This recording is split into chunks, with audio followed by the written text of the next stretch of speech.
जय हिंद साथियों, आपका अपना YouTube channel SS success mission में बहुत बहुत स्वागत है।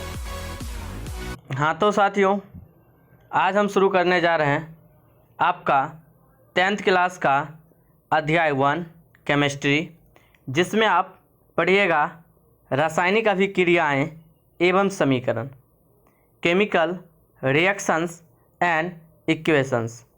तो चैप्टर शुरू करने से पहले मैं आपको बता देना चाहता हूं कि यह जो वीडियो है पूर्ण रूप से PDF से बनाया गया है और आपसे एक राय भी लेना चाहता हूं कि यह PDF पर आधारित वीडियो और बोर्ड पे बनाया गया वीडियो दोनों में कौन सा वीडियो अच्छी लगती है, आप कमेंट बॉक्स में ज़रूर बताएं।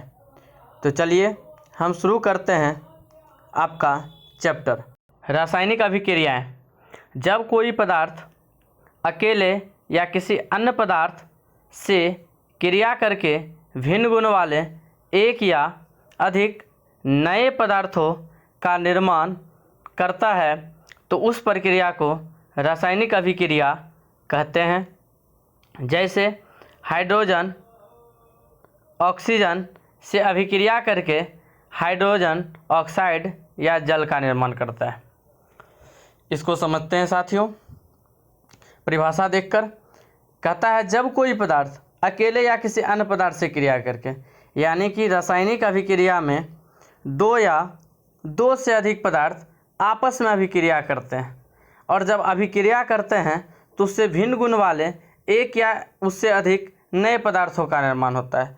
तो यही प्रक्रिया जो है रासायनिक अभिक्रिया कहलाती है। जैसे हम बात करते हैं, हाइड्रोजन एक गैस है और ऑक्सीजन भी एक गैस है और ये दो गैस आपस में मिलकर अभिक्रिया करती है, तब जाकर हाइड्रोजन ऑक्साइड या जल का निर्माण होता है, जो कि एक द्रव है।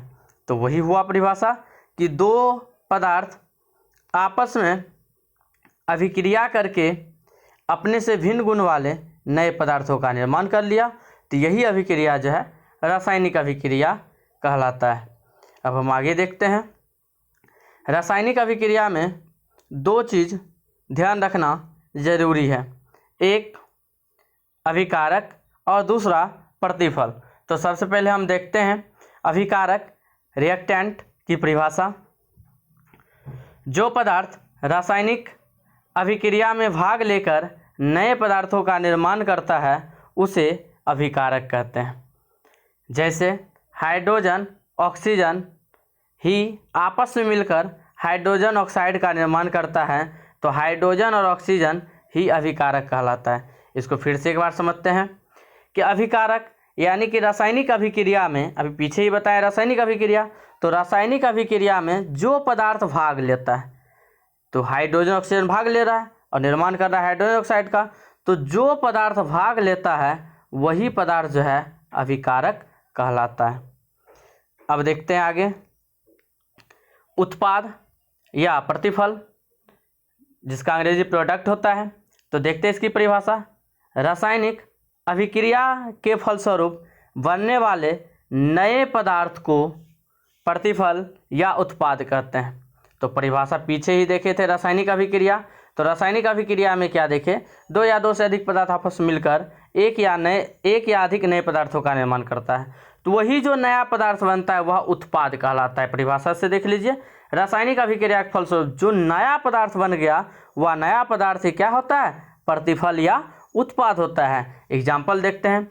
तो हाइड्रोजन और ऑक्सीजन आपस में अभिक्रिया करता है, तो अभिक्रिया के फलस्वरूप नए पदार्थ के रूप में जल बनता है, यानी हाइड्रोजन ऑक्साइड, और यही हमारा क्या होता है, उत्पाद या प्रतिफल होता है।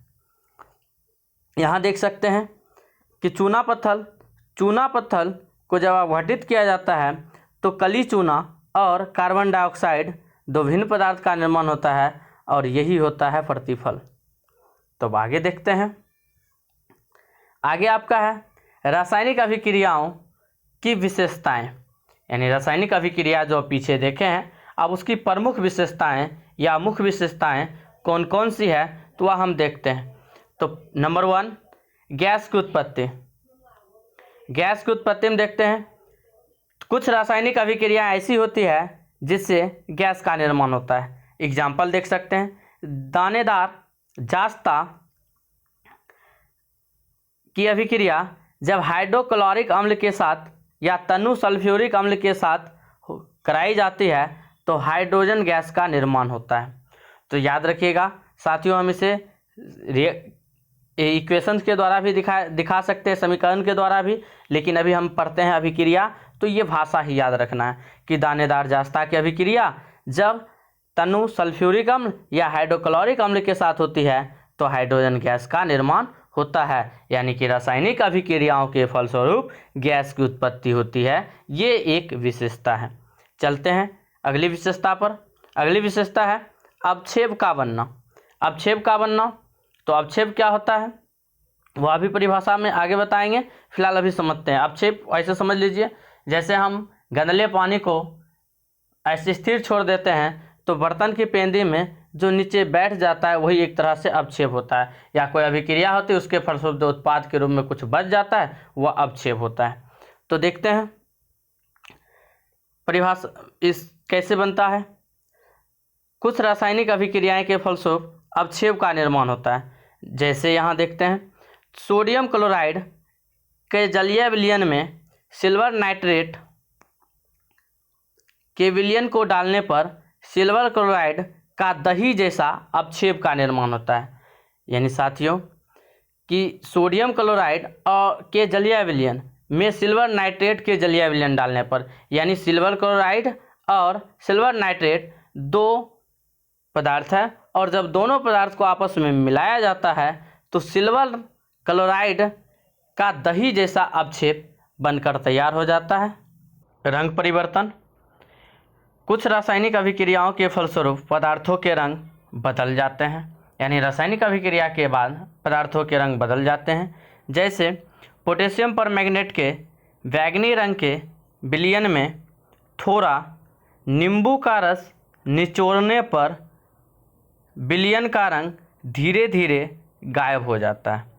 यानी कहे तो साथियों, रासायनिक अभिक्रिया में जब दो भिन्न रंग वाले पदार्थ को या कुछ ऐसे केमिकल पदार्थ को आपस में मिलाते हैं तो उसका रंग गायब हो जाता है। तो रासायनिक अभिक्रिया की विशेषता ये भी है कि पदार्थों के रंग गायब हो जाते हैं या बदल जाते हैं। अब देखते हैं अगला पॉइंट। आगे है ताप में परिवर्तन। तो कुछ रासायनिक अभिक्रियाओं के फलस्वरूप ताप में परिवर्तन हो जाता है, यानी पदार्थों के तापमान बदल जाते हैं। जैसे देखते हैं, कार्बन की अभिक्रिया ऑक्सीजन से कराने पर ऊष्मा मुक्त होती है। यानी कि जब कार्बन की अभिक्रिया ऊष्मा से होती है तो कार्बन डाइऑक्साइड बनती है और उससे क्या होती है, गर्मी बढ़ती है, यानी ऊष्मा बढ़ जाती है, मुक्त होती है। अब अगला पॉइंट देखते हैं, अवस्था में परिवर्तन। अवस्था कहे तो उसकी अवस्थाएं बदल जाती है। आप 9th में पढ़े होंगे, पदार्थ की अवस्थाएं जो ठोस द्रव गैस होती है उसमें परिवर्तन हो जाती है इसमें। तो कैसे देखते हैं, कुछ रासायनिक अभिक्रियाओं के फलस्वरूप पदार्थों के अवस्था में परिवर्तन होता है। जैसे मोमबत्ती को जलाने पर मोम जलकर कार्बन डाइऑक्साइड जो कि एक गैस है और जल एक द्रव में परिवर्तित हो जाता है। यानी कहे तो साथियों कि रासायनिक अभिक्रिया के फलस्वरूप पदार्थों के अवस्था यानी उसका अवस्था जो है बदलता है। तो अवस्था जैसे कि हम बात करते हैं, मोमबत्ती एक ठोस अवस्था में रहती है और जब वह जलती है तब कार्बन डाइऑक्साइड एक गैस बन जाता है और जल का निर्माण होता है। अब हम देखते हैं रासायनिक समीकरण। तो पहले इसकी परिभाषा देखते हैं। जब किसी रासायनिक अभिक्रिया में अभिकारक एवं उत्पाद की जगह उसके रासायनिक सूत्रों या संकेतों का उपयोग किया जाता है तो उसे रासायनिक समीकरण कहते हैं। देखते हैं एग्जाम्पल। तो पीछे हम आपको बताते थे हाइड्रोजन की अभिक्रिया, हाइड्रोजन गैस की अभिक्रिया जब ऑक्सीजन गैस से कराई जाती है तो हाइड्रोजन ऑक्साइड H2O यानी जल का निर्माण होता है। तो यही जो याद रखिएगा, अभिक्रिया को जब इस सूत्रों के माध्यम से लिख देंगे तो ये हमारा हो जाएगा रासायनिक समीकरण। तो कुछ समीकरण हम देखते हैं।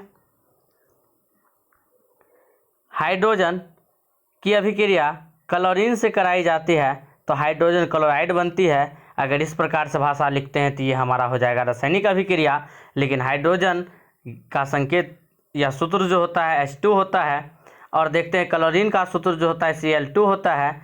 और यही हाइड्रोजन H2 और क्लोरीन Cl2 की अभिक्रिया जब हाइड्रोजन की अभिक्रिया आपस में कराई जाएगी तब हाइड्रोजन क्लोराइड HCl का निर्माण होगा। और संतुलित करने के लिए हम इधर 2 लगा देते हैं। तो संतुलित क्यों करते हैं तो आगे बताएंगे, फिलहाल आगे देखते हैं।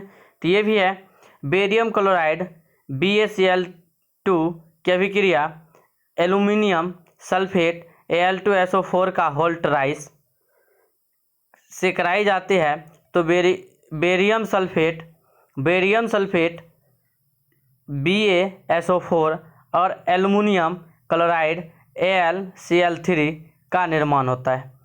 तो आगे हम संतुलित करने की तरीका में ये जानेंगे। संतुलित करने के लिए 2-3 जो लगाई जाती है किस प्रकार लगाई जाती है तो आगे बताएंगे। यहाँ 3 क्यों लग गया, यहाँ पे 3 कैसे आ गया, 2 कैसे आ गया, ये सब आगे हम बताएंगे। फिलहाल अगली एग्जाम्पल देखते हैं। तो सोडियम की अभिक्रिया जल से, तो सोडियम Na की अभिक्रिया जल H2O से कराई जाती है तो सोडियम हाइड्रोक्साइड NaOH और हाइड्रोजन गैस H2 का निर्माण होता है। चलिए साथियों, तो हम आगे बढ़ते हैं। लेकिन याद रखिएगा ये जो 2 कैसे आ गया, 2 कैसे आ गया, यहाँ 2 कैसे लग गया, ये सब आगे हम बताएंगे। आगे देखते हैं। रासायनिक समीकरण 2 प्रकार के होते हैं, एक संतुलित रासायनिक समीकरण और दूसरा असंतुलित रासायनिक समीकरण। तो देखते हैं आगे। संतुलित रासायनिक समीकरण वैसा रासायनिक समीकरण जिसमें दोनों ओर अर्थात अभिकारकों एवं प्रतिफलों के प्रत्येक तत्व के परमाणुओं की संख्या समान हो तो उसे संतुलित रासायनिक समीकरण कहेंगे। यानी कि संतुलित रासायनिक समीकरण वैसा समीकरण होगा जिसमें अभिकारक और प्रतिफल दोनों ओर के जो भी तत्व होगा, सभी तत्वों की परमाणुओं की संख्या समान होगी, उसे संतुलित रासायनिक समीकरण कहेंगे। संतुलित रासायनिक समीकरण का एग्जाम्पल देखते हैं। तो हाइड्रोजन गैस की अभिक्रिया ऑक्सीजन से कराई जाती थी तो क्या बनता था, हाइड्रोजन ऑक्साइड या जल का निर्माण होता है। भाषा में लिखते थे तो रासायनिक अभिक्रिया हुआ। अब उसी का सूत्र का प्रयोग कर दिया, हाइड्रोजन गैस का H2 और ऑक्सीजन का O2, तो आ गया जल का निर्माण हुआ तो जल का आ गया H2O। इसे संतुलित करने के लिए हम पीछे 2, 3, 4 जो भी लगता है लगाते हैं। तो यहाँ पर जो है देखिएगा ऑक्सीजन 2 है और इधर ऑक्सीजन मात्र 1 है। इसी ऑक्सीजन 1 को करने के लिए H2O में ऑक्सीजन देखिएगा H2O, इसमें ऑक्सीजन मात्र 1 है तो ऑक्सीजन इधर देखते हैं ऑक्सीजन में 2 है परमाणुओं की संख्या, तो ऑक्सीजन की परमाणुओं की संख्या इधर 2 करने के लिए पीछे हम 2 लगा देते हैं। यहाँ देखिए 2 लग गया। जब ऑक्सीजन को की परमाणु संख्या 2 करने के लिए हम 2 लगा दिए तो चूंकि हाइड्रोजन कितना हो गया, 2 दूना 4 हो गया। तो अब इधर देखते हैं हाइड्रोजन की संख्या पहले क्या थी, H2 यानी 2 थी। अब इसे भी क्या करने के लिए, 4 करने के लिए पीछे 2 लगा दी जाती है। तो इसी प्रकार से संतुलित किया जाता है। तो पीछे जो बताए थे आपको हम वह भी देखते हैं एक बार। यहाँ देखिए हाइड्रोजन गैस का संकेत H2 होता है, क्लोरीन गैस का संकेत Cl2 होता है, तो इसका निर्माण हो गया हाइड्रोजन क्लोराइड यानी HCl। अब यहाँ संतुलित करने के लिए ही हाइड्रोजन चूँकि इधर 2 है और इधर क्लोरीन 2 है तो दोनों इधर 2-2 होता है, इसलिए 2 लगा दिया गया और इसी प्रकार से ये सब संतुलित किया गया। हाँ तो साथियों आप एक चीज़ याद रखिएगा, यहाँ Al2SO4 का होल ट्राइस तो सूत्र का निर्माण हुआ है। सूत्र का निर्माण संयोजकता के आधार पे होता है और वह चीज़ अगर आप लोग नहीं जानते होंगे तो हम आगे की वीडियो उसी पे आधारित बनाएंगे ताकि आपका बेसिक केमिस्ट्री का जो पार्ट है वह कंप्लीट हो जाए और ये सब भी बेहतर आपको समझ में आए। फिलहाल आगे बढ़ते हैं। अब देखते हैं असंतुलित रासायनिक समीकरण। असंतुलित रासायनिक समीकरण वैसा रासायनिक समीकरण जिसमें दोनों ओर कहे तो अभिकारक और प्रतिफल के प्रत्येक तत्वों की परमाणुओं की संख्या समान नहीं हो, उसे असंतुलित समीकरण कहते हैं। यानी असंतुलित रासायनिक समीकरण में दोनों ओर कहे तो अभिकारक और प्रतिफल के परमाणुओं की संख्या का समान होना अनिवार्य नहीं है। देखते हैं एग्जाम्पल। जैसे बताए अभी तुरंत ही, हाइड्रोजन गैस की अभिक्रिया क्लोरीन गैस से कराए तो HCl का निर्माण हुआ। चूँकि संतुलित करने के लिए हम पीछे क्या लगाए थे, 2, लेकिन यहाँ 2 नहीं लगा हुआ है क्योंकि यह असंतुलित समीकरण है और असंतुलित समीकरण में हमें संतुलित का कोई आवश्यकता नहीं है। एक नोट पॉइंट याद रखिएगा, असंतुलित रासायनिक समीकरण को कंकाली समीकरण भी कहा जाता है। ये क्वेश्चन जो एग्जाम में पूछ ली जाती है, इसलिए इसे ठीक से याद रखिएगा। तो साथियों, आज का आपका वीडियो यहीं तक। पूरा वीडियो देखने के लिए आप सबों का बहुत बहुत धन्यवाद। लेकिन एक चीज़ याद रखिएगा, जो हम आपको राय के रूप में आपसे जो राय के रूप में पूछे थे कि किस प्रकार की वीडियो आपको अच्छी लगती है, ये PDF का वीडियो है और आपका जो पीछे हम बोर्ड पे भी कुछ बताए हैं, तो जो अच्छा लगे कमेंट में बताइए, हम उस प्रकार की वीडियो बनाने का प्रयास करेंगे। धन्यवाद।